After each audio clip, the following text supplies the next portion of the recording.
నమస్తే, welcome to our channel. నేను సిరి. జగన్మోహన్ రెడ్డి గారు రాజీ పడుతున్నారా అంటే చంద్రబాబు నాయుడు గారు జగన్మోహన్ రెడ్డి గారి పరువుని కాపాడారా? సో ఈ అంశాన్ని మనకు వివరించడానికి మనతో పాటు ఉన్నారు ప్రముఖ సీనియర్ జర్నలిస్ట్ దుర్గా కుమార్ గారు. నమస్కారం సార్. నమస్కారం సిరి, మన వీక్షకులు కూడా నమస్కారం. సార్, ఇప్పుడు చూస్తున్నట్టయితే జగన్మోహన్ రెడ్డి గారు ఏదైతే అంటే ఇప్పుడు ఈ రోజు ఓట్ తీసుకుంటున్నారు అసెంబ్లీలో, తను ఏంటంటే చంద్రబాబు నాయుడు గారిని అంటే ముఖ్యమంత్రి గారిని కొంచెం రాజీ పడినట్టుగా తను ఏంటంటే తను వేడుకున్నట్టుగా ఒక రిక్వెస్ట్ లాగా ఏంటంటే తను మంత్రుల తర్వాత నేను ప్రమాణ స్వీకారం చేసి వెళ్ళిపోతానని చెప్పేసి తన ఏదైతే కన్వే ఉంటుందో దానికి కూడా గేట్ కి అనుమతించాలని చెప్పేసి తన జగన్ టీమ్ తోని కోరినట్టు కూడా తెలుస్తుంది. ఎందుకు ఇంత ఒకటేసారి తన అంత తగ్గిపోయినట్టు మాట్లాడుతున్నారు జగన్మోహన్ రెడ్డి గారు? ఆయన తగ్గిపోయాడు కదమ్మా, తగ్గిపోయినట్టు మాట్లాడటం కాదు, ఆయన నేను తగ్గినా కూడా నాకు ఇవ్వాల్సిన మర్యాదల విషయంలో గతంలో ఇవ్వమన్నంతగా అడుగుతున్నాడు. ఆయన తగ్గిపోలేదు. తగ్గిపోతే ఆయన ఎక్కడైతే అందరూ శాసనసభ్యులు కార్లు దిగుతారో అక్కడ దిగి వచ్చేసేయాలి. సచివాలయంలో గేట్ 1, 2 అని ఉంటాయి, 3 అని కూడా. అవి ఏంటంటే ఇప్పుడు సపోజ్ చీఫ్ మినిస్టర్స్ స్పీకర్ రావటానికి గేట్ 1 ఉపయోగిస్తారు, అట్లాగే ఎమ్మెల్యేస్ రావటానికి గేట్ 3 ఉపయోగిస్తారు. అలాగే గేట్ 3 అని ఉండే దాంట్లో సచివాలయ అది శాసనసభ సిబ్బంది, తర్వాత పత్రికా విలేకరులు, ఇంకా శాసనసభలో పనిచేసే పోలీసులు, ఇతర రక్షణ రకరకాల ఉద్యోగుల్ని అటు ద్వారా అలౌ చేస్తారు. ఇంటెలిజెన్స్ వాళ్ళు కూడా ఉంటారు లోపల. అలా ఈయన అడిగింది ఫేవర్ అడిగాడు, తగ్గల.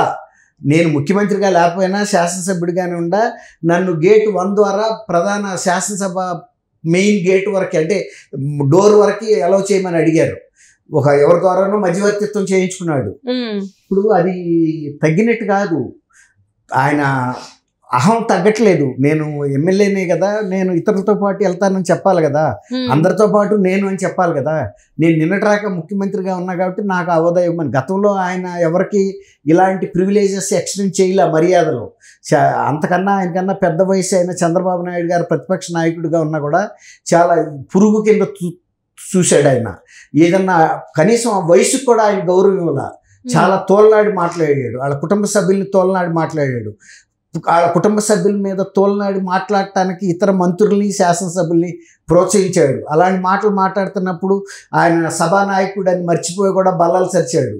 అలాంటి వ్యక్తి ఇవాళ బిళ్ళబీటికప్పుడు దుర్యోధనుడు ఒక రాజసం చూపించబోయి మైసభలో పడ్డట్టు ఇవాళ ఆయన కూలబడ్డాడు. అక్కడ ఆయనకి ప్రతిపక్ష నాయకుడు అయితే ఏ గేట్లో నుంచి రావచ్చు, ఇవాళ ఆయనకి ఆ హోదా రాలేదు.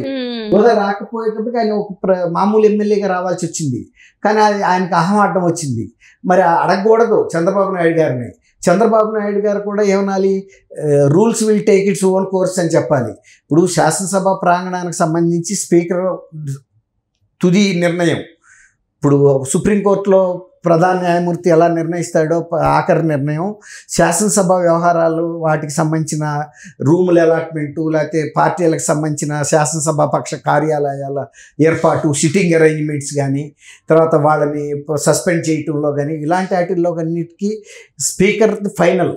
ఈ స్పీకర్ యొక్క నిర్ణయాల్ని హైకోర్టు, సుప్రీంకోర్టుల్లో కూడా ప్రశ్నించడానికి వీళ్ళు ఉండదు 190 పాళ్ళు. అయితే ఏంటంటే ఈ పార్టీ మార్పిడి జరుగుతాయి కదా, అట్లాంటప్పుడు కొన్నిసార్లు కోర్టులు రాక వెళ్తున్నాయి కొన్ని వ్యవహారాలు. కానీ అల్టిమేట్గా స్పీకర్ ఫైనల్ అనమాట. ఇప్పుడు ఆయన అడిగింది ఏంటంటే, నేను నా కారుని శాసనసభ మెయిన్ డోర్ రాక రానివ్వండి అని. సరే, ఇప్పుడు వ్యక్తికి మార్పు ఉంటుంది. ఒక పరిణితి లేని వ్యక్తి అయితే అవతల వ్యక్తి గొప్పదనాన్ని కానీ ఒక మంచితనాన్ని గుర్తించరు. ఇప్పుడు అది ఆ ప్రతిపాదన ఎవరి దగ్గరికి వచ్చింది? చంద్రబాబు నాయుడు గారి దగ్గరికి వచ్చింది. వచ్చిన వ్యక్తికి అంత హోదా లేకపోయినా వెళ్ళిన ఎవరి దగ్గరికి అయితే ప్రతిపాదన వచ్చిందో ఆయనకు ఒక పరిపక్వత ఉంది. కాబట్టి ఆయన ఏం చేశాడంటే, ఆల్ రైట్, జరిగింది, అతను తెలియక అవమానంగా మాట్లాడినా, నన్ను హింసించినా, నన్ను జైల్లో పెట్టించినా, ఒక ప్రధాన పక్ష నాయకుడిని కూడా చూడకుండా, కనీస అవసరాలు కూడా అక్కడ ఇవ్వనివ్వకుండా కూడా ఆదేశాలు ఇచ్చారు. ఒక బకెట్ మగ్గు కూడా ఇవ్వాల. అట్లాంటి పరిస్థితి ఆయన ఫేస్ చేశాడు రాజమండ్రి సెంట్రల్ జైల్లో. అంటే ఆయన పట్ల అలాంటి ఉదారత చూపించాల. ఆయనకు ఒక చిన్న స్టూల్ అంటే భోజనం తినటానికి టీపాయ్ కూడా ఇవ్వాల. అది కూడా కోర్టు ద్వారా ఆర్డర్ తెచ్చుకోవాల్సి వచ్చింది. అది ఆ రోజున అధికారంలో ఉన్నప్పుడు మదం అలా ఉంది ఆయనకి. కానీ చంద్రబాబు నాయుడు గారు వాళ్ళ ముఖ్యమంత్రిగా ఉండి ఆయన పట్ల అలాంటి ఇతరుల ఎమ్మెల్యేస్తో పాటు ఆయన కూడా రమ్మనండి అనొచ్చు. ఎవరైతే రాయబారం తీసుకొచ్చారో ఆయనతో అందరు ఎమ్మెల్యేస్ మేము కూడా అంతకుముందు ఎట్లా వచ్చామో అట్లా రానివ్వండి అనొచ్చు, అని అనలేదు. సరే అడిగాడు కాబట్టి ఎలౌ చేశారు. ఇంకొకటి కూడా అడిగాడు ఆయన, శాసనసభ్యులుగా ప్రమాణ స్వీకారం అనేది ముందే నిర్ణయించుకున్నారు. ప్రొటెం స్పీకర్గా బుచ్చి చౌదరి గారు ఉంటారు. పేర్లు ఎవరిని ఎట్లా అంటే ఆల్ఫాబెటికల్ ఆర్డర్ ప్రకారం పిలవాలని. ముందు మంత్రులను అయితే వాళ్ళ ఆల్ఫాబెటికల్ ఆర్డర్ ప్రకారం పిలుస్తారు. అయిన తర్వాత ప్రతిపక్ష నాయకుడిని పిలవాలి. ప్రతిపక్ష నాయకుడు లేడు, ఆ హోదా ఎవరికి లేదు కాబట్టి ఆయన ఎమ్మెల్యేస్ లిస్టులోకే వస్తాడు. అప్పుడు ఈయనేం అడిగాడంటే, మీ మంత్రులది అయిపోగానే నన్ను స్పెషల్ కేటగిరీ కింద ట్రీట్ చేసి నన్ను పిలిపించండి, ప్రమాణ స్వీకారం చేసి వెళ్ళిపోతానని. అసలు ఇంత ప్రమాణ స్వీకారం జరుగుతున్నప్పుడు ఇప్పుడు వరకు ప్రజల పక్షాన్ని నేను నిలబడతాను, ప్రజల ప్రతినిధిగా నేను పోరాడతానన్న వ్యక్తి మొదటి రోజే ఆయన శాసనసభ్యులు తెలుసుకోవాలి కదా, తెలుగుదేశంలో ఎవరెవరు శాసనసభ్యులుగా కొత్తగా ఎలక్ట్ అయ్యారు, పాత వాళ్ళు ఎవరున్నారు, ఎవరు ఇది ఏంటని చూడాలి కదా. అసలు ఆయనకి ఉండి చూడటానికి కూడా ఆయన కళ్ళు అనుమతించట్లా.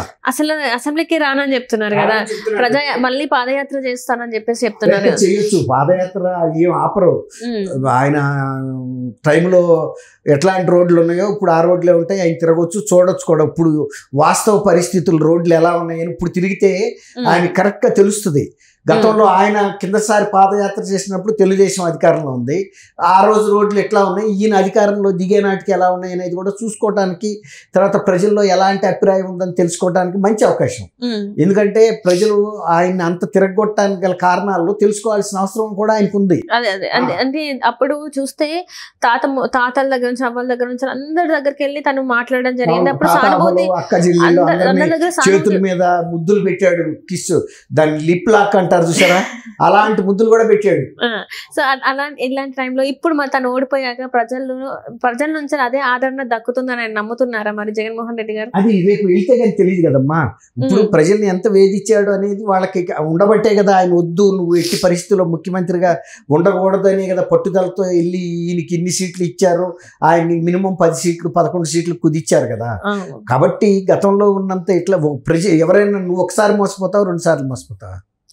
ఒకసారి మోసపోయినందుకే బాధపడుతూ ఉంటాం. ఇప్పుడు నీకు ఎవరో ఒక గోల్డ్కి వచ్చి గోల్డ్ కోటింగ్ వాచీలు అమ్ముతారు మహారాష్ట్ర వాళ్ళు లేడీస్, తీసుకొచ్చి ఇది చాలా పెద్ద వాచి, మాకు ఏదో ఆపద వచ్చిందని చెప్పి అమ్ముతారు.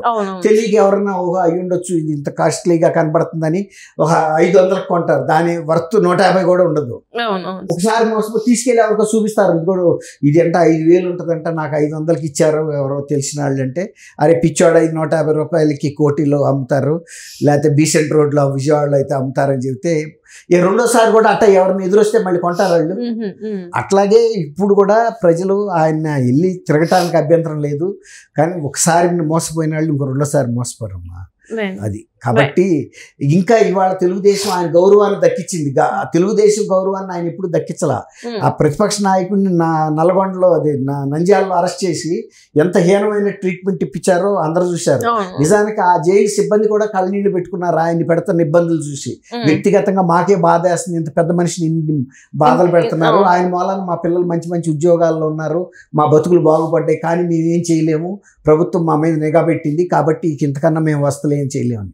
అదర్వైజ్ ఆ స్టూల్ ఇవ్వటానికో లేకపోతే మంచి బకెట్ మగ్గి ఇవ్వటం పెద్ద కష్టమైన విషయం కాదు. కానీ పై వాళ్ళు ఈయన్ని వేధించాలి, హింసించాలి అని వాళ్ళు ముందే పెట్టుకున్నారు. అది ఆయనకి లేదు ఆ కక్ష సాధింపు అనేది. అందుకు అభినందించాలి. మన వీక్షకులకు నమస్కారం.